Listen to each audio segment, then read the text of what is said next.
Nature. Let's think a little bit about nature. Here I want to use Aristotle. Aristotle's the master. It's just really an amazing thing. The notion of nature was absolutely central in his worldview.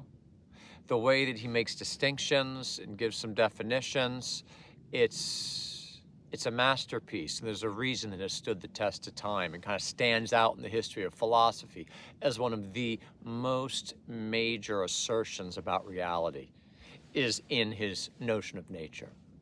He begins by making a simple distinction. Look around the world. He says, you can see a fundamental distinction between things that, quote, exist by nature and things that don't. The main things that don't are things that exist by art. So what he means by art is simply the know-how of man. So look at the world right now behind me. Do things exist by nature or by the art of man?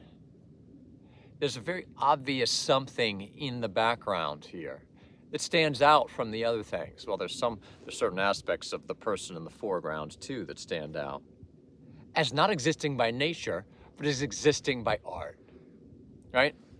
This hat, this clothing, that barn back there.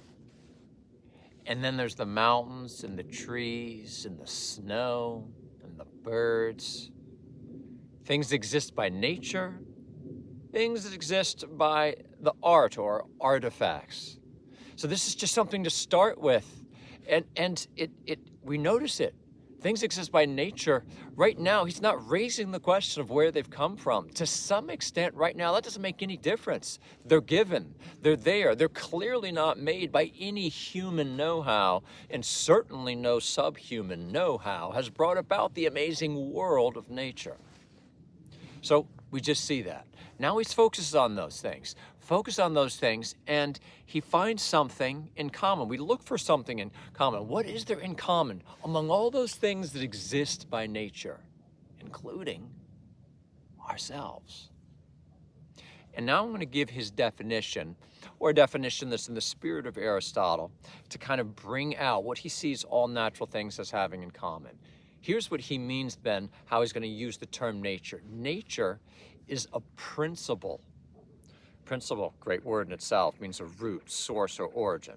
A principle in things that exist by nature, a principle in things that exist by nature of their moving from potentiality to actuality and then resting in that actuality. I'm going to say the definition again, and I know right now you might be thinking to yourself, wait a second, then didn't that break one of the rules of defining? I'm going to address that in a moment.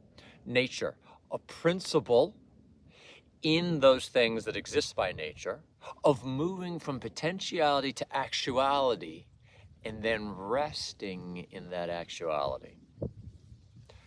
Am I allowed to use the term nature in a definition of nature? I can in this sense because it's using the term in a slightly different way than the term that's being defined. We distinguish between things that exist by nature and things that exist by art. That's an obvious distinction. We know right away, we can see that difference. Now, among those things that exist by nature, there's something they all have in common. There's something in them that's the same. Now we're going to use the word nature in a more specific sense, and that's what we're defining here. So we've defined nature as a principle that's in those things that exist by nature as opposed to by art. What's it a principle of? Principle of something we notice about them, that they move from potentiality to actuality, and then they come to rest. There's so much to say about this. There's so much packed into this. Right now, what's the fundamental insight / assertion? Put it either way you want to. What do you notice about things that exist by nature? Especially in the living things, but even the things that aren't living. They're going. They have much potential in them, in the fulfillment of which they become themselves. This is the key. This is the astounding thing about things that exist by nature. Again, they have potential that when it's fulfilled, you can say they haven't become so much something else as they become themselves. Think of the tree. Go to the tree. Come with me here to this little beech tree. All right. It was very little. It's got a lot more growing to do. And it has so much potential. It had so much potential. It's already begun to be fulfilled, and so much more. As that potential is fulfilled, it's not becoming something other than itself. It's becoming itself. So it's especially evident in living things as they grow into that which clearly they are striving to become. They are becoming themselves. You can say this about non-living things too. Not gonna try to illustrate that more at the moment, but other than just saying water, just think about water. Water, it goes.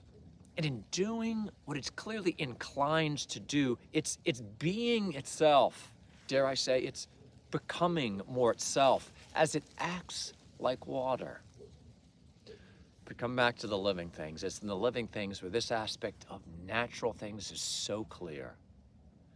So at the end of the day, I'm going to put it to you this way. Here's the great issue, or two different ways of seeing the world. Is the world basically random changes? Kind of, don't so much think in terms of potentiality and actuality, but just different states that are kind of randomly related to one another. Or, when you look at the things that clearly exist by nature, weren't made by our art, are they striving to have an inclination deep within them, in varying ways, according to their kinds, to actualize certain potentialities? Where there's a difference between actuality and potentiality, where you can say it has more become itself, it's become more fulfilled, in some sense it's become better. Things are moving towards a fulfillment. And when they reach them, there's kind of a stopping point, there's kind of a rest. As this tree, it achieved what it was clearly striving for last season. And it stops because it had gotten where it was going. It's going to do some more of that and keep doing that throughout its life. Winter is kind of amazing in that way. It's particularly a stage of rest. In any case, is the natural world particularly characterized by an inclination, an inner striving to become itself, to move from its potential to its actuality? If so, this makes all the difference for everything, especially for those with human nature.